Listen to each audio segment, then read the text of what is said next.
All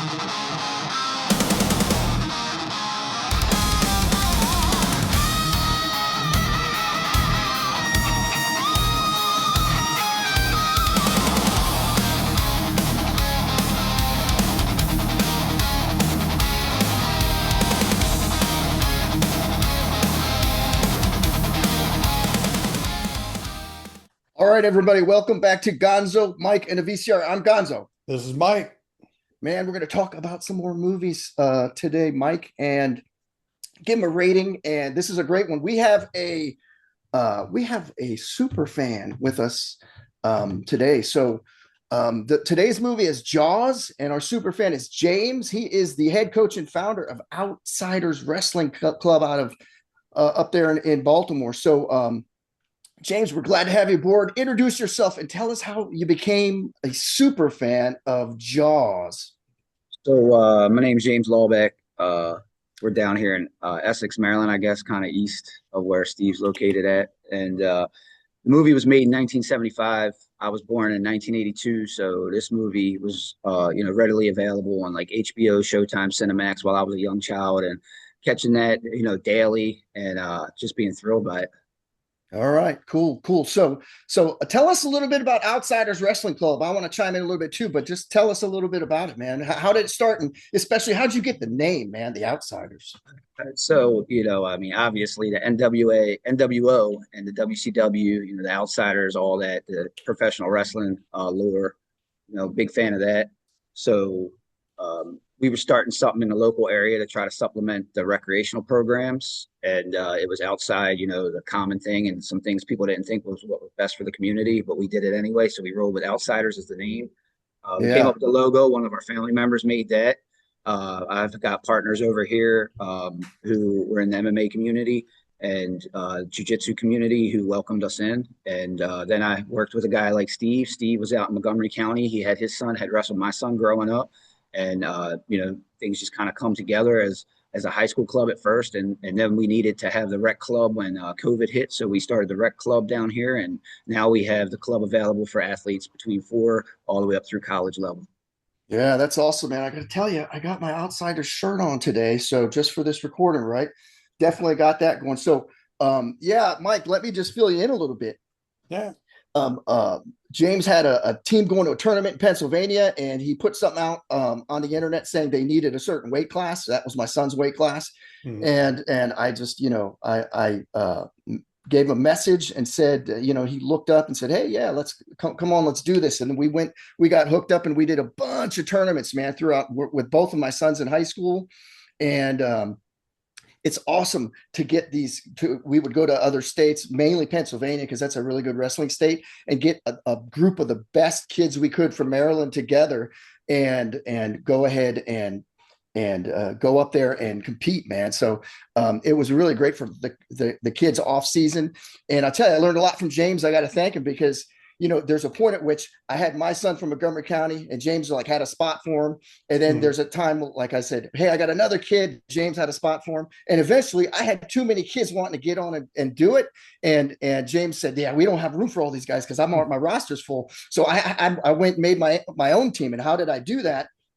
I did it from everything I learned from James. I just how to get into these tournaments and how to get the kids together and how to get the payments and just, started a mat club and everything. So I'm not into it, in it to win it like James is there in Essex, but my sons have moved on. They're aged out, and I'm not involved really anymore. But thank you, James, for all you did for the Gonzalez family, man. It was a lot of fun, man. Always. All right. So we're glad you're here with us today, man. And we're going to get started. Is everyone's cell phone silence? I got to check that for me. Oh, yeah. All right. Very good. We're good to go. So this episode, we're looking at 1975 thriller film directed by Spielberg, based upon a 1974 novel by Peter Benchley, starring Roy Scheider, Richard Dreyfuss, and Robert Shaw. It is Jaws. Man, this thing grossed $495 million at the box office against a budget of $9 million. So, wow. I mean, it did great, man. Roger Ebert gave the film 4 stars, and it was the highest grossing film of all time until Star Wars came out 2 years later. So that's where the word blockbuster came from, isn't it? There you go. Yeah. Summer blockbuster. Yeah, there we Yeah. go. And it won 3 Academy Awards: Best Film Editing, Best Original Drama, and Best Musical Score, Best Sound. It looks like. Oh, it was nominated for Best Picture, but it lost to One Flew Over the Cuckoo's Nest.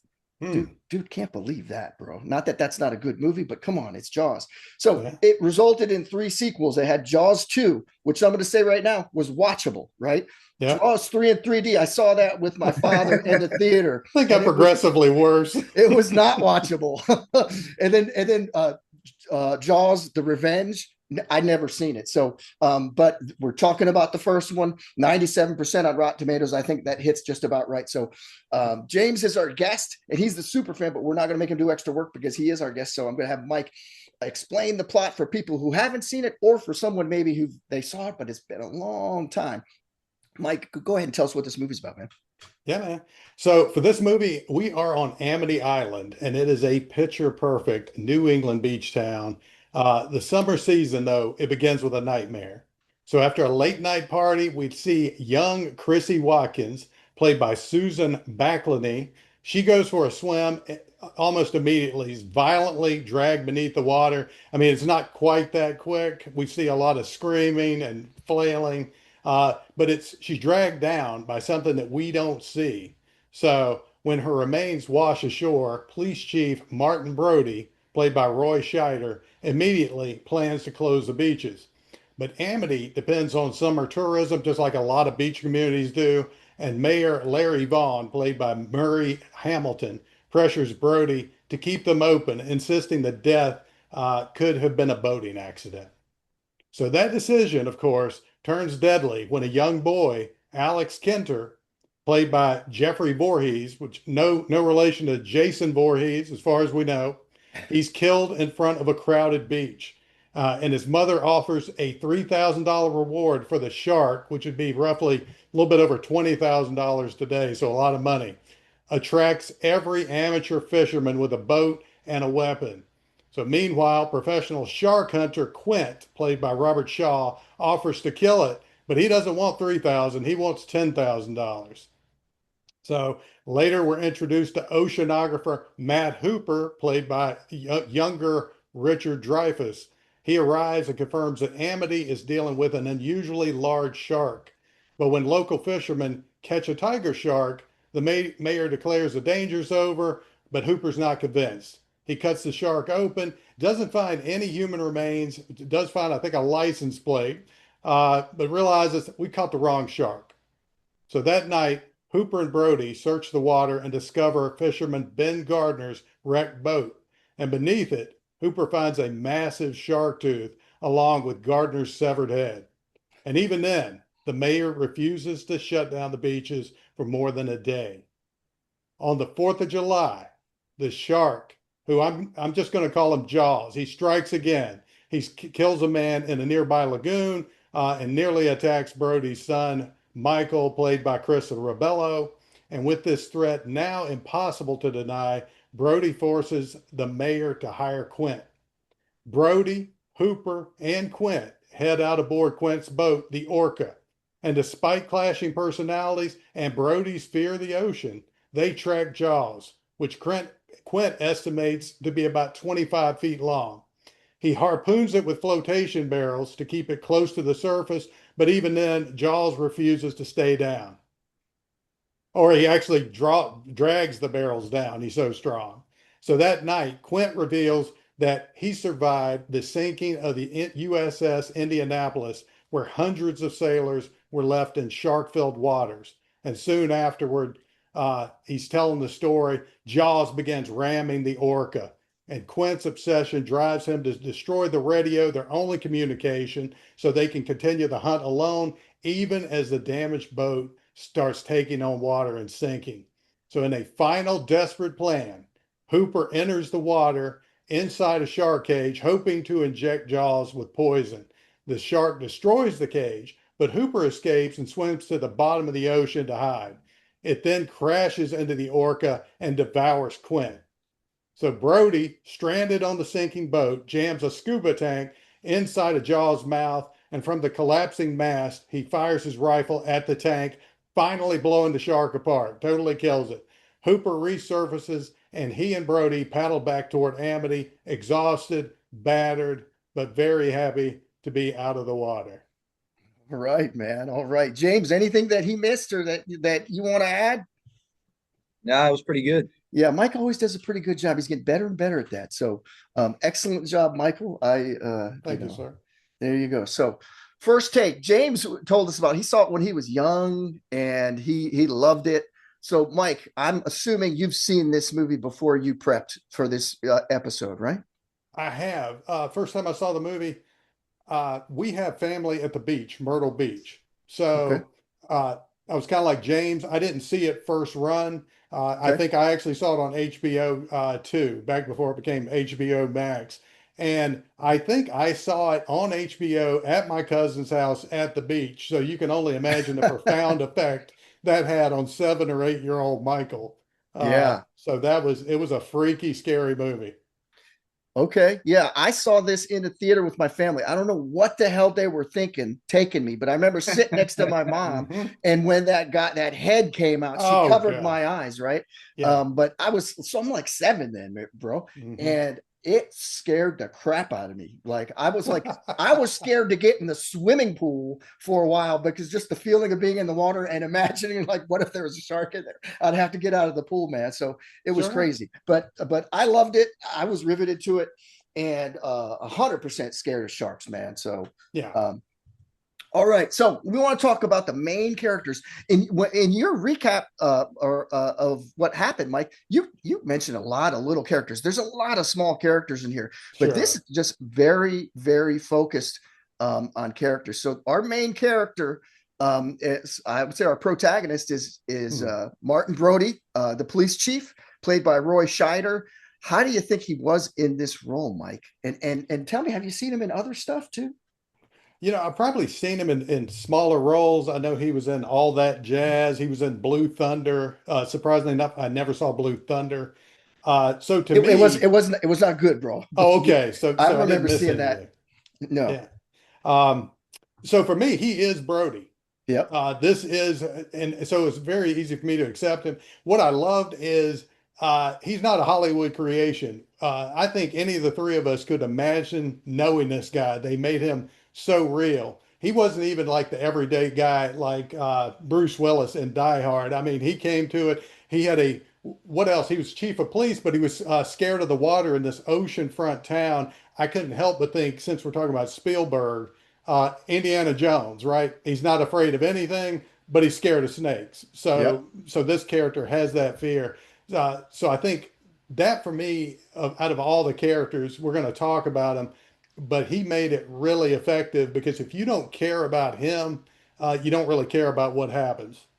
Yeah. Yeah. No, excellent point there. So, James, how did you like Roy Scheider playing Chief Brody here?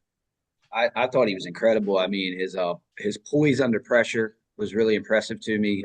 My daughter's 9 years old and she loves the movie. It's one of the first horror movies I let her watch while she's been very young, and she always compares me to that character, which I love and adore in a sense of Mhm. like he's very responsible. He likes to feel like he can help the community. He stands for what he believes in, stands on his business all the time. And again, the humility of the fear of the water, but being willing to do what he needs to do in this situation is super impressive. Yeah. Yeah. No, he did a great job. I thought he did nice work. He's the hero. I think he plays a great landlubber versus the ocean type of guy. I mean, you're right, Mike. You hit the nail on the head with believable. Like he's just believable. You could meet this guy, and like you get the impression from the background. I read the book long, long ago. I'm not going to say I remember it, but you get the Sure. impression this guy was like in New York City, the big city, as probably like a detective and getting into all sorts of crazy stuff. And now he's like, hey, I'm going to Mhm. retire and I'm going to like live the quiet life. And he walks into this and this starts happening. So, Mhm. so he is ready for it because he's been through crazy stuff before. You get the feeling, although he was trying to sort of be winding down here. So I know he did well in Jaws too. I thought he did a good job in that one as well. Other Mhm. roles, Blue Thunder. You reminded me. I didn't even That was with the helicopter, right? Thing. The police helicopter. Yeah, it was weird, Yeah. man. So, but I did see it in the movie theater. I remember that. Yeah, but he did a great job here. We're going to move on to Matt Hooper. This is the guy from the Oceanography Institute, Richard Dreyfuss. James, how do you like Richard Dreyfuss in this role, man? This role specific, I think he killed it. I loved him in like Revenge of the Nerds, just to talk about another 80 cult classic. But I think he was just incredible in this. He had a different personality than he does in some of his other movies. He was much more sincere and came off as educated and rich. And I like the character all the way around. All right, very good, very good. Michael, what did you think about Matt Hooper?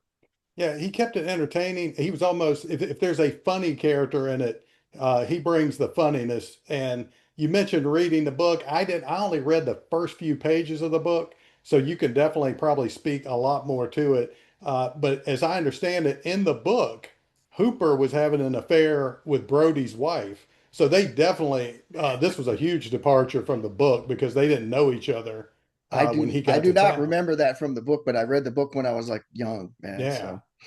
And it was probably in one of these Reader's Digest condensed versions that my Mhm. parents used to subscribe Yeah. to. Oh, I remember those. You get a book in the mail and it's got like 5 novels in it. I don't know. So, Yeah.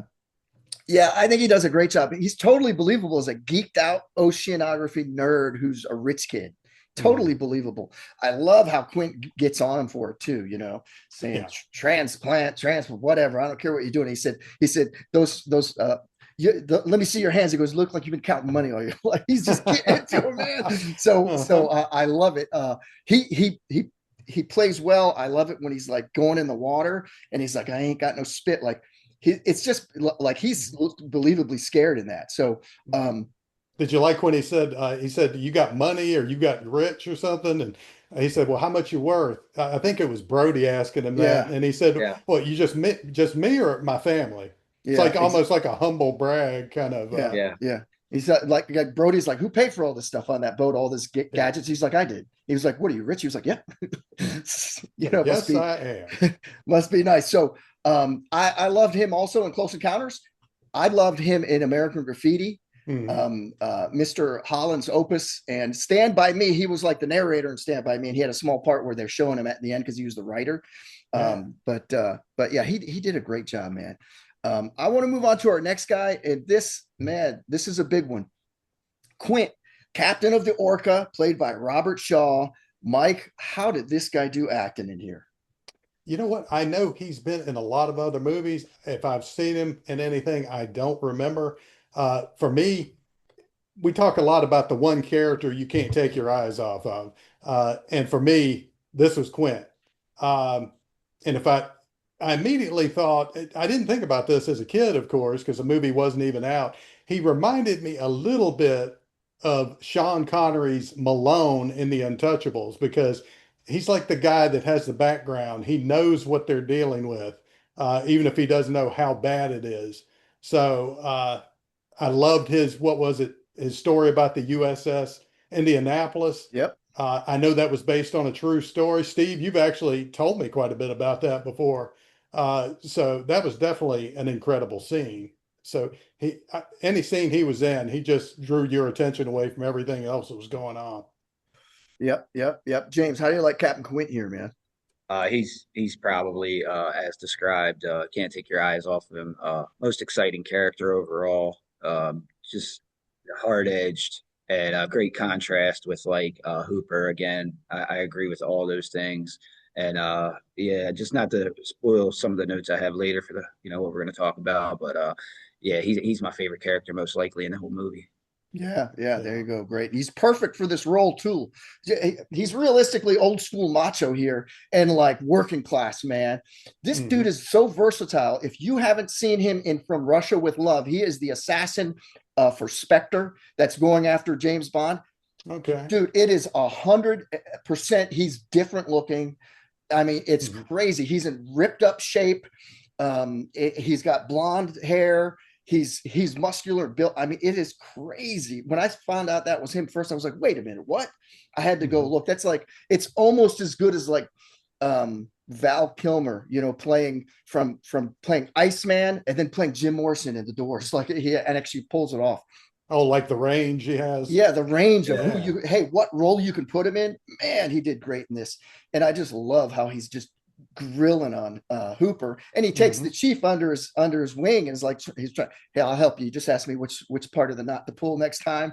He's got the chief on his side. So and the irony between Hooper and Quint, yeah. it's like, I wouldn't say they hate each other, but there's definitely at least an initial dislike. And the ironic thing is they dislike each other because each one of them possesses traits or skills that the other one doesn't. Because Quint is like a man's man, and Hooper may have the money, he may have the education, but he knows there are some things about Quint he'll never be. Yeah, yeah. Oh yeah, for sure. He can crush the styrofoam cup though, right? So all right. So a couple other characters that were important here. Ellen Brody, this is Chief Brody's wife, played by Lorraine Gary. How did you like her here, Mike? And have you seen her in anything else? I don't think I've seen her in anything else. I think she was really effective in the role. And even though it was a more minor role, because we didn't see a whole lot of her, but she really brought a lot of heart to the movie and made it more real because of the relationship she had with Brody. I thought about Adrian from Rocky, Oh where yeah. Adrian's not always, the main character, but she's one of the reasons that you care about Rocky. So the wife is one of the reasons that you care about Chief Brody. Yeah, yeah. All right, all And right. she was in Jaws the Revenge. And before we get off of here, we definitely have to talk about that movie. I've never seen it, bro. I mean, Oh, come on. I don't think I want to, but she had a bigger role in Jaws 2 as well, from what I remember a little bit. And then I think she was in Jaws 3. I'm not sure. I can't remember. yeah. But all right, James, how did you like Ellen Brody here? I think she's a great character in a sense of supporting Brody again in a very fearful adventure and what he's dealing with. I think she brought a good bit of poise, but also anxiety at times. I like my favorite scene for her is when she's trying to talk him down from being so concerned about the boys being in the boat right after the Yeah. shark attack, Mhm. and then she views and sees the image of the shark attacking the boat, and she immediately goes into Yeah. her anxiety attack of get out of the boat. So Yeah. she She did said, a good You job of heard your balancing it. father. You heard Yeah, your father. Get the exactly. hell out Get of the the hell boat. out of the Yeah, boat. yeah. That excited me when she got like that. Yeah, yeah, and yeah, she does. It's good work. She's believable as a wife. I Yeah. love her how she reacts to Quint when that must be Yes. Quint, and Quint's like, hey, here's to swimming with bow-legged women, and Mhm. she's just like what has to get out of there, right? So it's a small part. I don't know of any other role she was in. I didn't look it up. I know she was in Jaws 2, and I think I'm feeling like she was in Jaws 3, but Yeah. Well, she is one of the main characters in Jaws for The Revenge. really, So, that's but she probably wished that hadn't happened. So I'm slightly the Revenge compared to 3D. The one where Brody is dead, that is Revenge. Is that correct? I think you're. Let me see. The one where Brody is dead, you're absolutely right, James. That's where Chief Brody's dead, and she's kind of assuming that main character. oh Yeah. And really. she's concerned about Michael in that one, Yep. who's No, kind of the absolutely. shark. The shark is now stalking the family's bloodline and senses them in Right. some matter. Right. Oh And my and I God. think you'll agree, James. It's like my least favorite part, but you can't make this up. The plot was that the shark, one of the shark's descendant, now has a psychic connection Oh to my the God. family. So not only did it know that they were going to the Bahamas, it followed them down there, Yes. and lands up right when they did. So I'm glad that I have not yes, seen this movie A little so far. extensive. only the finest in sequels. Oh my God. Yeah. So, all right. I'm still going to stick with it, Mike. The one that we've done, the only sequel that was better than the original so far, I'm thinking, Mhm. is Top Gun Maverick. Oh, So that was so good. Yeah. I'm still sitting on that. So as far as sequels go, there's a couple other decent sequels, but Yeah. that's the one. So all right, Mayor of Amity Island. We're going to talk about Larry Vaughn, played by Murray Hamilton. How did you like him in this role, James? He did his job. He's not a likable character, for me personally, but Yeah, he does everything he has to do to antagonize more trouble and keep more action in the movie. He sends them people back out on the beach again and again, in the town's best interest, so he says, and amity mean friendship. He's a good politician and he has the right things to say, but it's not a very likable character in the sense of like humility or humanity in any sense. That's right. That's right. I agree with you. Michael, what did you think of Larry Vaughn? Yeah, I remember. I vaguely remember when I was little, I've watched this, and of course, he's like the bad guy. If there's a bad guy in this, he's almost more responsible for the death than the shark, because the shark's just doing what a shark does, or what that kind of shark does. I give him a little bit of credit. He showed a little bit of growth toward the end of the movie. I remember they were in the hospital. I think one of the deaths at the lagoon, and he Yep. starts sort of changing the angle, and he says something about, "Hey, I'm a father too." Uh, I know in the book, I keep having to bring back the book because this is one of those cases where I think the movie is absolutely superior to what I know about the book. In the book, one of the reasons why he has to keep things open is he owes the mob money because they own a bunch of beachfront property. You Uh, sure do have a lot of details about a book for someone who hadn't read it, that's man. right. I like What? to do that research, Stephen. Jesus, Jesus. All right, all right. Yeah. He's a perfect slimy politician, you Yeah. know. And yet what he said was, yeah, my kids were on that beach too. And he Mhm. signs the contract for Quint. He's been in a lot of other movies. I looked a little bit at him. He's probably a little past my time because he was like in 1975 when this was filmed. He's in his like 60s, Sure. so he's older.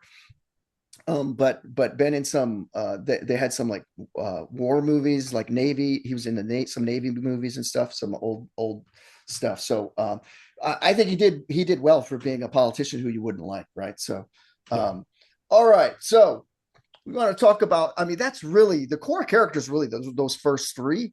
Chief Brody, Mhm. Matt Hooper, and Quint. That's really the movie here. But Yeah. we mentioned those other two. I want to go to what we always do: your favorite part, your favorite scene. And since James is the super fan, he's our guest. James, what do you got, man? And I'm just glad to go first here because I heard Michael's passion earlier in a specific scene. It sounded like we may have the same idea here, but Mhm. clearly Quint's story of the SS Indianapolis. And Yeah. as a child, it was a different favorite scene, I'd probably say, because of action and just fear. But as an adult watching this thing, and I've watched this movie probably 30 times in the last 30 days. I mean, I put it on every night at almost. Mhm. I've loved this movie for a very long time.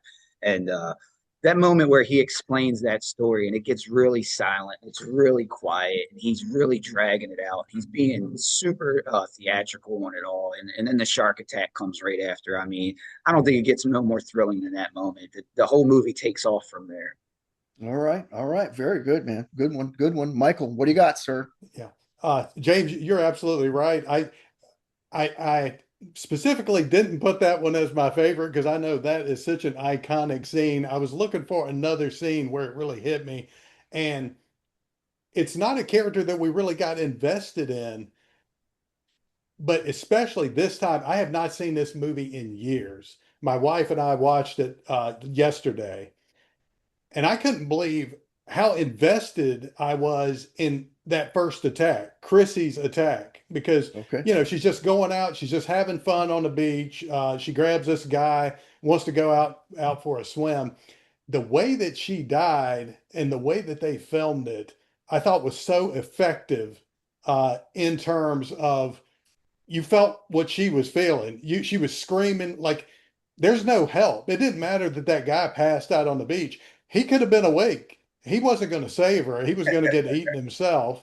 Um, and I do remember this is like I told Steve, I did read a little bit of the novel when I was younger, and this is the one thing I remember that the novel did really well.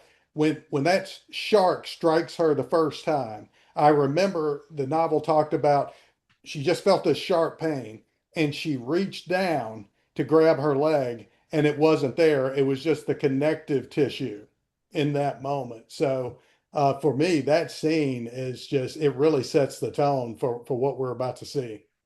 Yeah, yeah. Okay, that's a good one, man. If you and I would suggest anybody, I don't know whether it was on Netflix or HBO or whatever, but Yeah. last year it was the 50th anniversary. They put out a documentary. It's probably about an hour, maybe a little over an hour. And if you watch that, they actually interview her, and to get the sound for that, Mhm. they basically had her in a sound booth and basically waterboarded her. Oh, They wow. were dumping, having her scream and dumping water down her throat, and had her like, it's literally, she was like legit. I was drowning. Like, I felt like I was drowning and trying to scream help and all this. So I mean, they really went into it. I would suggest anybody who's interested in any of this, check out that documentary. It's really, really good and gives you a lot of inside stuff. I So hope she got paid extra for that. She probably made like $200 for that role. yeah, yeah. I mean, it's crazy. Yeah. So my favorite scene when I'm going to explain this, when the shark takes the like the guy in the lagoon, the Yeah. shark knocks him out of the boat. He's in the little dinghy. He's trying to, hey kids, come on, get your stuff Okay. together. What are you doing over here? And Yeah. he gets knocked over. The reason, because this hit me when I was a kid, they Hmm. sort of show it from above, and the Yeah. guy's trying to climb on top of the bottom of the boat because the boat has flipped, and they Hmm. show how big that mouth is coming up, and, Hmm. and I'm like, that horrifies me, dude. Yeah. And I'm like, to this day, I'm like, oh my God, like I'm never getting in any water. I don't even want to take a shower after seeing that thing, bro. Hmm. So that, I love it. That scene from above, you see how large that thing is. You're like, he's done. And then they Yeah. got the nice leg floating down at the end. Like, I mean, it was crazy. So I Hmm. want to give an honorable mention to Quint's monologue. And Yeah. I had heard rumors about this over the years. Mhm. So James is right on. That's like a great part of the movie. Yeah. I heard rumors that he ad libbed that, but he did not ad lib it. Hmm. It was written a couple different times for him. They were trying to get it right, and he took it and just Yeah. changed it, made it his own. Hmm. I read that online, that they were like, here's a version, and another writer's like, here's a version, and then he was like, no, I don't think that works with the character, and he just took those, and when he filmed it, like it was his own version, but he did take from what they had and sort of pieced two different guys together, and Yeah. he just brought that thing up. I mean, he's a great actor, man. And the Also, thick accent works for it too. I think that even helps yeah, with yeah. the storytelling. Absolutely. I want to give an honorable mention also to when the kid on the raft is taken and you see from the beach. And that's when they have that zoom in and Chief Brody's face. He's like, oh my God. Oh, Like, that's an incredible scene. and you see Yeah. the fin, and the Hmm. blood, and you're just like, man, that's crazy. If you saw that from the beach, oh, like, what are Yeah. you gonna do? That's the same point to you, Mike. What are Hmm. you gonna do? Like, you can't help Right. that kid. No one can help that kid. That's it. Hmm. Um, all right, so there we go. Pretty good parts, guys. So no movie's perfect, Michael. Least favorite Hmm. part or stupidest scene? What do you got, man? So this is more of a broad. I think the movie is most effective, and this is why I was really surprised when I watched it yesterday. I thought this isn't going to hold up. I haven't seen it in years, and I'm going to have a lot negative to say. I don't have much negative to say, but the movie was the most effective before we keep seeing the full body of the shark. The suspense was incredible. And when we just see whispers and hints and fins, and even toward the end when we see the barrels. So Yep. if I had any issue with it, and they couldn't help it, they were at the mercy of 1970s special effects. It's when they try to show too much of the shark, and there's two or three scenes where you can definitely be like, okay, yeah, that's a mechanical shark. Yep. So it's when there's almost one scene too where it almost seems like, is Jaws going to climb up on on the boat? They showed a little bit too much of it there, so kind of a more broad least favorite. All right. All right. I got Yeah. you. I got you. What do you got, James? I'm going to go with two things that happened pretty simultaneously. I mean, they're about 15 minutes apart, maybe 20 minutes apart in the action, but Quint breaking the radio. I mean, Mhm. just being foolish, Yeah. stubborn, Yeah. hard headed. It was like, Mhm. come on, Quint, we're about to be successful and you're nearly sabotaging us. Yeah. So I Yeah. just thought that was extremely foolish. And then Quint also sabotaging the boat, just running it till it basically sunk itself. They Yeah. could have done so many different things to still be successful in this mission and have achieved what they needed to. Even though Brody overcame everything, I just think they were the stupidest things that happened in the movie. Yep. Yep. That makes sense, man. That makes sense. I got you. So for me, going in at night to look at the wrecked boat, the jump scare, and losing the tooth, like he takes this knife, that tooth was not even in there. It was just sitting there. He didn't have to dig it out. And then he drops it. I mean, I don't know. Dude, I don't care if you're an oceanography expert or whatever the hell he was, scientist. If that stuff is happening in the water at night, I ain't getting in the water. You're not Like, what do you? lying. Well, like he's like, it'll be fine. It'll be fine. And they've been drinking. He's gonna get in. What are you crazy? I wouldn't. I'd come back in the daytime and tow it with a rope. Don't. Yeah. I think that upset me. So, another dishonorable mention I'm going to give here: Pippin, the dog, goes disappearing. I'm a dog lover. I think we all three are dog lovers on here. So, so you're saying they should have used a cat? That's what I'm hearing. Sure. I could agree with that. I mean, I don't want to see that the dog. You know, I mean, come on. Sure. So, actually, I've seen a T-shirt. I was trying to get it. There is a T-shirt that says Pippin, and it's got a lab swimming, like a picture, and it's like the movie poster where the shark's coming up from. Anyway, yeah, I don't like that. You didn't have to take the dog out. So, best one-liners. There's some one-liners in here, not as many as Predator. Man, everyone had a one-liner in Predator. But any good one-liners that you got here, Michael? Well, again, I'm going to kind of go off the beaten path with the ones that I picked. Both of them come from Quint. I love toward the end of the story that he's telling about the USS Indianapolis, where he says, "Sometimes that shark, he looks right into you," and he turns that shark into something supernatural. It goes beyond just an animal. He sees into your soul. So I love that because it changed the tone for me. Also, it wasn't the line itself, but it's what it meant to the bigger picture of the story, where he says, "I'll never put on a life jacket again." And it's just a few minutes before things just went completely sideways. And you see him look over at the life jackets, and it's right before he hands them out. And decades later, after that story, because of the way he's lived his life and what he's chosen to pursue, he has put himself right in the crosshairs of his fate. So that's why that line resonated with me. Yeah, no, I got you. And like James said, I mean, this is all your fault, bro. Why'd you tear the boat up and like overheat it? And I mean, come on. So, all right, James, you got some one-liners from this one? Yeah, I've got two. They're both from Marcus Brody, and you're going to need a bigger boat. Of course, yeah. Probably the most famous one. Everyone knows. And then it's only an island if you're viewing it from the water. That's right. That's right. That's a good one. Just in comedy, in a sense of, again, hey, I'm going to make the most of what I'm doing. This is where I want to be, and I appreciate that character. Yeah. No, those are good ones. I had both of those. You're going to need a bigger boat. Of course, that's the one-liner. and Chief, it's only an island when you look at it from the water. Like, that's perfect, man, because I get what he's saying. They're like, why the hell would you live on an island if you don't like the water? So, and then that was his answer. So, and to y'all's point, you're going to need a bigger boat. How much did you love the look on Brody's face when he turned around and saw the shark and it just backed up? Oh yeah, that thing was huge when he was chumming, right? And it just comes out. That's the first time we really see it. Besides like that upper view in the lagoon when he takes that lifeguard guy, we see him from the side sort of, but he's underwater. But that's the first time we see it out of water. I got to tell you too. Before I go, I got one more line I love here in this movie. But in that documentary for the 50th year anniversary. Yeah, Mike, to your point, they had so much trouble with the damn shark and the mechanics. That was like the bane of their existence. They were constantly having to repair it, and it was down. It was like it was a hard thing. I'm surprised with all the problems they had, it actually came off as good as it did. But and for 1975, it's pretty good, bro.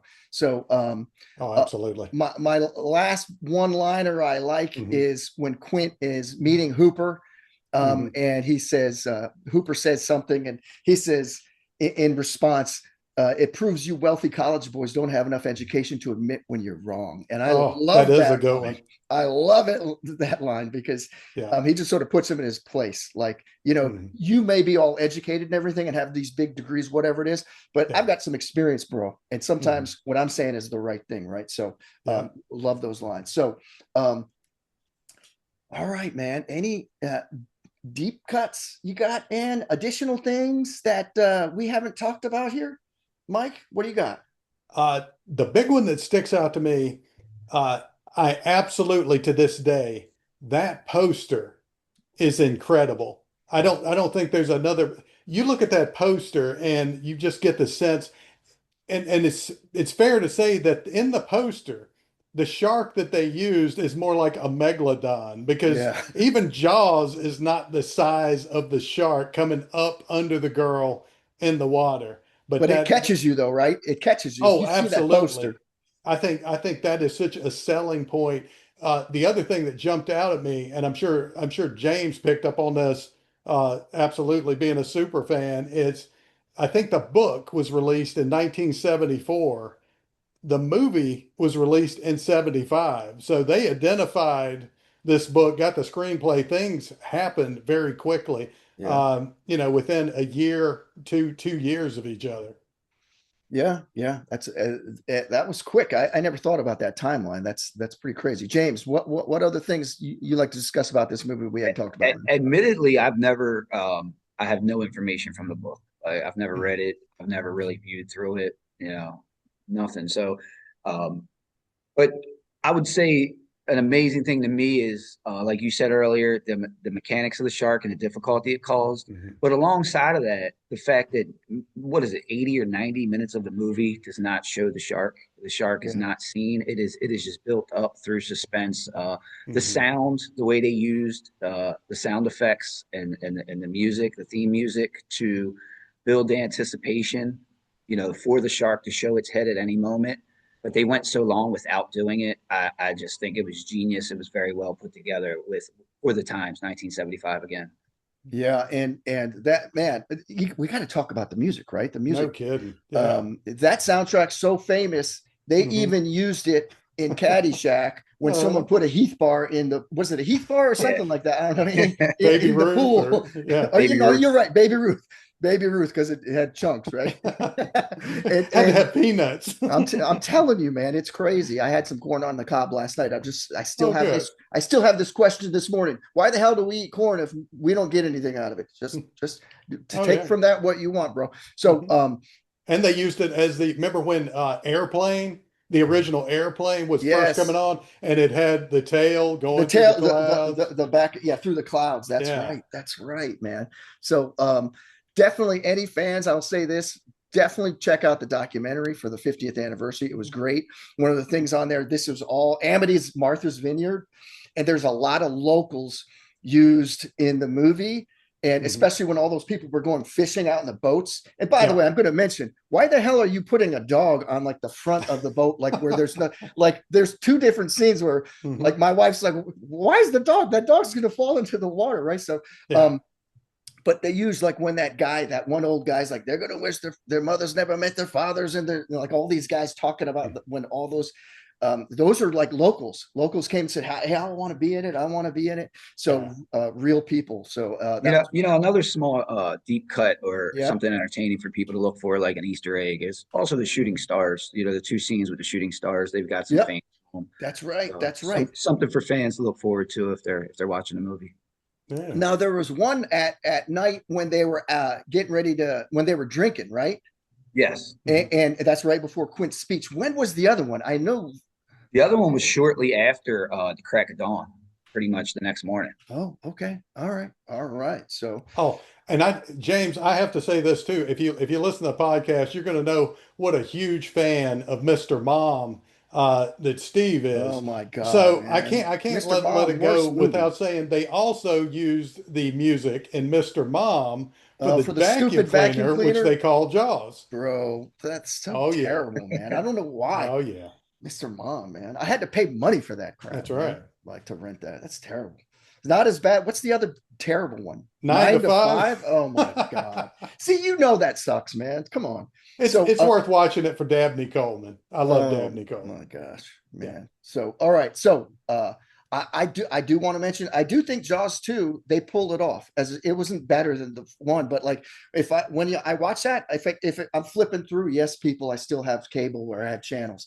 If I'm flipping through and Jaws 2 is on, there's nothing on, I'll watch it. It's entertaining. It's pretty good suspense, and he gets his kids into it. Their kids, like the one Michael's grown up in high school or something, and it's pretty interesting. There's some really annoying females on there who just are hysterical when the shark's driving around or swimming around their boats and everything. But and I agree with you. I think number 2 is good, but I would like, what do you think about 2, James? I guess they got a little stale in some senses. Like they tried to almost redo the exact same thing. It kind of felt like, everyone had grown up. Everyone was more mature. You could see the timeline was later. It was more teenage involved, kind of like a different type of horror movie plot with the teenagers involved again, sure. Like some other movies. But the way they killed the shark wasn't terrible. That was a nice ending. Yeah. Was that a power line or something? Yeah. Underwater power line. So, it was, you're right. It's almost like, James, it's almost like Friday the 13th, like on the ocean. All these kids, they're not going to listen to their parents. They're going to sneak out on their boats, and then they're getting all sorts of trouble, and someone's going to kill them. Right. So, but it's not a someone, it's a shark. So, but you know what, in the way it starts, like, so apparently this is the deal. This shark was so hungry eating all these people in the first movie because it was pregnant. And right before Brody hits the oxygen with the bullet, right before that, as it's swimming up, apparently it slipped out the baby, and that's what grew up to be Jaws 2. But that was exactly where I was about to go with it. As being young, I was always confused, but we were so conditioned to just, these horror movies are going to go on and on and on and on. So it's like you keep your questions inside a little bit, but it was like, where are these sharks keep coming from? Yeah, exactly. So that's what's supposed to be the story. It slipped out right before it blew up. And then, like Jaws 2 starts where there's a photographer, right? And he's taking a picture, and it's the orca, right? That he's taking, like he found the wreck where it sank. So crazy. All right. So James, as you know, Mike and I always say, if there's not a message, some sort of lesson, some moral of the story, why should we waste our time watching it? Or if it's a book, reading it? Like, Mike's never read this book. He keeps talking about it. I generally don't. He keeps talking about it. He read like a book about the book or something. I don't know. But anyway, so what message, lesson, or moral did you get out of this story, James? Absolutely respect nature. Like when it's time to bunker down and go into survival mode or make adaptations to things that we're dealing with, like, don't just keep hitting that brick wall. Like, be willing to make the maneuvers that are needed to still salvage what you can or what you need. And August was presented to them to be salvageable multiple times as far as handling the shark and respecting the community, but it wasn't dealt with that way. Yeah. All right. Very good. Michael, what do you got? I think of the mayor when I think of the message, because a lot of times the greatest danger isn't the threat itself, which of course in this time is the shark. It's that the system a lot of times will benefit from pretending there's not a problem. So in this story, the incentives that benefit the mayor and the people, we talked about the money from tourism. The mayor, like any politician, wants to get reelected. So at least in the short term, that was more important to everybody than the short term of saving a few people. But then it got too much, and they had to do something. Okay. But I do want to say, to James' point, I totally agree with. And have either one of you listened to Carlin back in the day, George Carlin? Yeah. Absolutely agree with James' point, because Carlin had this part of his act one time where he talked about all the people that want to save the environment and take care of nature. He said, don't worry about nature. Mother Earth can take care of itself. And when Mother Nature or Mother Earth, whatever, has had too much, it'll shake off humanity like a dog shaking off fleas. Yeah. That's right. I love that bit. So, all right, very good. I got the same sort of thing. It's some things. Beware of Mother Nature, right? And one thing, this applies to anything. Don't be overconfident when you're out of your element. Like I feel like, it's like this was in the ocean, and like if I'm in the ocean, I am not. I don't care how well I can swim. I'm not the top dog there, right? So, but the same thing happens anywhere. Like I know people who think they should. Hey, I should be able to go to this big city and walk down any street I want. Well, yeah, you should, but you better watch it. That does sound like a magical place. Yeah, you could get your ass kicked and rolled for your wallet too. So you have to understand your environment and say, hey, listen, don't be overconfident. Bad things can happen if you put yourself out of your element. And water for Steve, for Gonzo, is definitely deep water is out of my element, bro. So, sure. And newsflash, yeah, we're not the top of the food chain everywhere on Earth. But I think a big thing too for Brody and Hooper, Quint made the big mistake, as James said. For Brody and Hooper, never give up. They're like, let's try the poison. He's like, let's try. He's stabbing it with the harpoon when the shark comes up, and he's like, okay, he pulled out his police issue firearm, and he's just shooting it, and people are like, what are you doing? Hey man, anything counts. I would do that too. Never give up, try everything, keep going. And he finally pulled it off. So now I don't know the reality of whether or not if you hit a tank, I don't know if either of you do, an oxygen tank like that with a bullet, whether it'll blow. I don't know. Well, I will say, they said they did that on Mythbusters. And all that happens is the tank just flies around. But I think we'll agree, in the 1970s, all you had to do was barely touch anything with gasoline, pressurized air. How many cars blew up in the 70s just getting hit by another car? There you go. There you go. So yeah, it could be, hey, maybe the technology of how cheap those tanks were and the regulators on them were back then. Maybe the bullet hit just the right part, right? That's what we're going with. Yeah, that's what we're going to say. So, all right. So that's pretty good. We got some good messages. So what's your take on it now, James? Like, if someone has not seen this, are you going to say like, hey, watch it, or are you going to tell if it's a kid like, hey, kid, don't watch it till you're older, or what are you going to tell them? Like I was saying earlier, my daughter's 9, and I think this and that Willy's Wonderland movie with the animatronics are the 2 horror movies she watched first. I thought they were mild enough to where she could tolerate them. But I preach that this movie is the greatest movie ever written, as far as dialogue, as far as suspense, as far as thriller. I mean, I think being a big movie fan, or just anyone, it depends on when you see the movie, like the impact it makes on you. I really do believe that at this age that I'm at, like, being such a young child and how much, I was scared to even go in the river. I lived on the river with my family. They had a little shack on the water. So wandering into the river regularly, I was in fear somewhat. So just all of that emotion that captivated me, I preach and want to share this movie as much as I can. I think it's great. All right. Very good. Very good. Michael, well, what do you got? Yeah, like James said, even a river, you got snakes, you can have gators. So no matter where you are in nature. But no, absolutely. I really thought when I watched this yesterday that I was going to come away saying, it's a good movie for its time, but it hasn't aged well. I can't say that. I could not believe how much I enjoyed watching it. And that's even, measuring it against today's movies. Because the bad thing about shark movies we know today, you can tell it's a computer generated image. So I would rather have old school special effects than a lot of this CGI that you can tell it's just a computer program. Yeah. No, I agree. It's interesting too, because you talk about horror movies that James was talking about, and like it is a tame one, like that, a kid could watch it. But the thing that gets me is like, there are sharks, right? Yeah.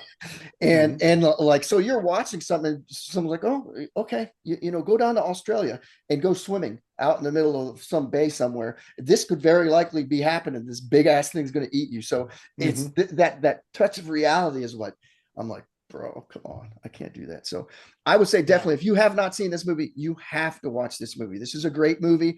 I would own it too. One thing, another deep cut real quick. Yeah. I have like some sort of collector's edition or something DVD. I don't know, but at the end of it, after the credits, they have like 3 different takes that weren't used in the movie of Quint getting eaten by the shark and stabbing it with the machete. like 3 different full takes where he's screaming and he's spitting blood out and everything. That is awesome. So that was pretty cool too. So I have the same DVD copy, yep. and that's what I've been watching for 30 days. I watched all the cut scenes, all the outtakes. I love all of that stuff, man. Yeah, no, it was really good, really good. So yeah, you have to watch it. I would definitely own it. So we're gonna do a rating. So just a reminder, everybody, 5 tiers, right? So a terrible movie like 9 to 5 would be like a bathroom break. You don't even need to be in the room. If we say no snacks, I don't think I gave bathroom break to 9 to 5. I think I gave you said it had a couple of redeeming. Yeah. Well, I said the only reason that I didn't give it bathroom break was because I knew there had to exist somewhere a worse movie, which I'm not so sure about anymore. But so maybe I have to amend that. But worst movie ever, bathroom break. Below average, terrible movie, no snacks. You just probably sit and scroll on your phone. Or Michael, maybe finally you'll read that damn Peter Benchley book. I know. I feel compelled to now. And average movie, right down the middle. I'll sip a Coke, watch the movie, right? Yeah. Better than average, Coke and some popcorn. And if it is the best movie, the most awesome movie, a Coke, popcorn, and box of your favorite movie candy. Mine would be Raisinets. I know Michael's would be Goober. I'm going to let you give a rating first, James. What do you got? I'm going to tell you how much I like this movie. I'm going to go a little bit further. Absolutely, your rating of a Coke, popcorn, a box of Raisinets. Since it's the 21st century, I'm getting all the merchandise at the theater. All right. Oh, nice. All right. All the swag. All the swag. All right. Very good. Very good. He went all the way. Mike, what do you got? Yeah, I'm the same way, except we're at the beach, right? So I don't know if you've ever had popcorn with Old Bay sprinkled on it. Yeah. That's good stuff. Cherry Coke and some saltwater taffy. All right. Yeah, highest rating. All right, highest rating. So, wow, man, I'm going to tell you, this movie is great. So I'm getting a Coke, popcorn, box of Raisinets. I'll even say some Thrasher's fries there. I don't know if you know what that is, Mike, but the Maryland boys know what that is, right? Yeah. So, all right. So up on the Ocean City, Maryland boardwalk, get some Thrashers, right? So, yeah, this movie's great, man. So, man, we really got this one deep, man. So, thanks for listening to Gonzo, Mike, and a VCR. We want to thank James for being on the podcast. We love having you on. Absolutely. What final words of wisdom do you have for us, James? Anything? Hey, man, keep it up. I love what you guys are doing. I love the whole VCR idea. I love the vintage idea. I love the nostalgia. I think it has so much positivity to offer. So just keep it up, man. I enjoy being here. Thank you, man. Yeah, we love having you on. If you enjoyed it, everyone, please follow or subscribe. We'd appreciate it. We'd love it if you'd share the show with a fellow movie lover or 80s enthusiast. Or 90s enthusiast, whatever. Also, be sure to follow us on Facebook and on Gonzo Mike and a VCR podcast. If you have a movie you'd like us to watch, or if you're a super fan of a movie like James and you want to be a guest, or if you have a comment, or even if you'd like to tell us what your favorite fast food burger was in the 80s or whenever you grew up. Fast food burger, Michael. What do you got, man? Well, I'm going to say it was a Big Mac, so pretty boring. But one thing boring, I will say about McDonald's burgers, my mom and dad had a white German Shepherd, and this will show you the quality of meat. I went and got a couple of cheeseburgers, no toppings, took it home to Frost, just took the patty off because dogs love meat, right? Wouldn't touch it, wouldn't eat it, just laid there. So I'm not sure what we were putting in our bodies back then, but yeah. It was a Big Mac. Well, there's something telling about it, right? You could go under your car seat and find like when you're cleaning it out or something, it's been a while, you find like a French fry, McDonald's French fry, and you're like, I haven't been to McDonald's. This looks exactly like it was, but it's just not hot.